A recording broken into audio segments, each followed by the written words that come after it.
వీడు రోజు భారత్ మాతాకి జై అని అడుగుతాడు ఏమేస్తాంలే అనుకుని వెళ్ళిపోకండి. నాకు మా టీంకి మీరిచ్చే ఒక కామెంట్ కొండంత బలాన్నిస్తది. అబ్బా! చూడండిరా ఎన్ని కామెంట్స్ వచ్చాయో. ఒకటొచ్చినా, 10 వచ్చినా, 100 వచ్చినా, 1000 వచ్చినా సంబరపడిపోతాం మేము.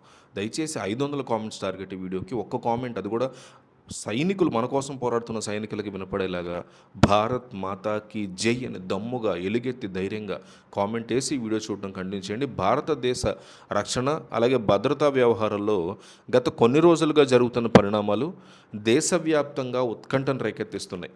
ముఖ్యంగా ఢిల్లీలోని ప్రధానమంత్రి కార్యాలయంలో చర్చలతో బిజీగా మారింది ఈ ప్రాంతం మొత్తం. ఈ వరుస సమావేశాల్లో హోం, రక్షణ, విదేశీ, ఆర్థిక శాఖల యొక్క మంత్రులతో పాటు జాతీయ భద్రతా సలహాదారు అజిత్ దోవెల్ కూడా నిరంతరం పాల్గొంటున్నారు. ఇక్కడ సాధారణంగా చమురు ధరలు లేదా గ్యాస్ కొరతలు ఇవన్నీ కూడా ఉంటే కేవలం పెట్రోలియం లేదా ఆర్థిక మంత్రులతో చర్చలు జరుగుతాయి.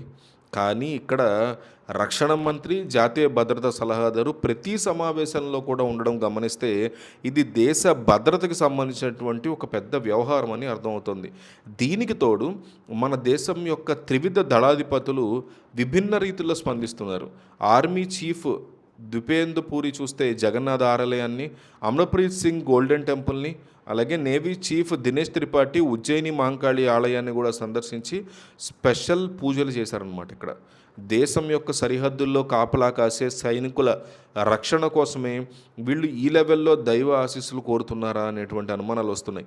భారత్ ఎదుర్కొంటున్నటువంటి ప్రస్తుత సవాళ్లు చూస్తే జాతీయ భద్రతా దళాలు అజిత్ దోవెల్ మోడీతో 3 గంటల పాటు భేటీ అవ్వడం అనేది చాలా ఇంపార్టెంట్ విషయం. సాధారణంగా అంతర్జాతీయ నేతలతో కూడా ప్రధాని ఎంత ఎక్కువ సమయాన్ని వెచ్చించరు. జనరల్గా ఇంటెలిజెన్స్ బ్యూరో, రా ఏజెంట్ల నుంచి వచ్చినటువంటి అత్యంత రహస్య సమాచారాన్ని విశ్లేషించిన తర్వాతే ఈ సమావేశం జరిగిందనే డిస్కషన్ నడుస్తుంది. ప్రస్తుతం ప్రపంచ దేశాల మధ్య యుద్ధాలు నేరుగా కాకుండా ప్రాక్సీల ద్వారా జరుగుతున్నాయి. అమెరికా మాజీ అధ్యక్షుడు ట్రంప్ అమెరికా ప్రస్తుత అధ్యక్షుడు ట్రంప్ యొక్క వ్యూహాలు అతని తీరు వల్ల భారత్కి కొత్త చిక్కులు రావచ్చు. ఇరాన్ మీద దాడులు చేయడానికి అమెరికా పాకిస్తాన్ గగనతలాలను ఉపయోగించుకోవాలని చూస్తున్నట్టు తెలుస్తోంది. ఒకవేళ పాకిస్తాన్ భూభాగం నుంచి ఇరాన్ మీద దాడులు జరిగితే ఇరాన్ తిరుగుదాడి డెఫినెట్లీ చేస్తుంది, క్వశ్చనే లేదు దాంట్లో.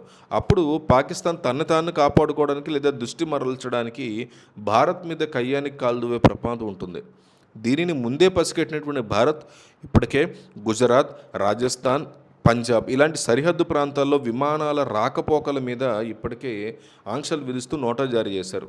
మరోవైపు పాకిస్తాన్ ఆక్రమిత కాశ్మీర్ సరిహద్దుల్లో సుమారు 1500 మంది ఉగ్రవాదులు భారత్లోకి చొరపడడానికి సిద్ధంగా ఉన్నారు అనేటువంటి సమాచారం కూడా వస్తుంది.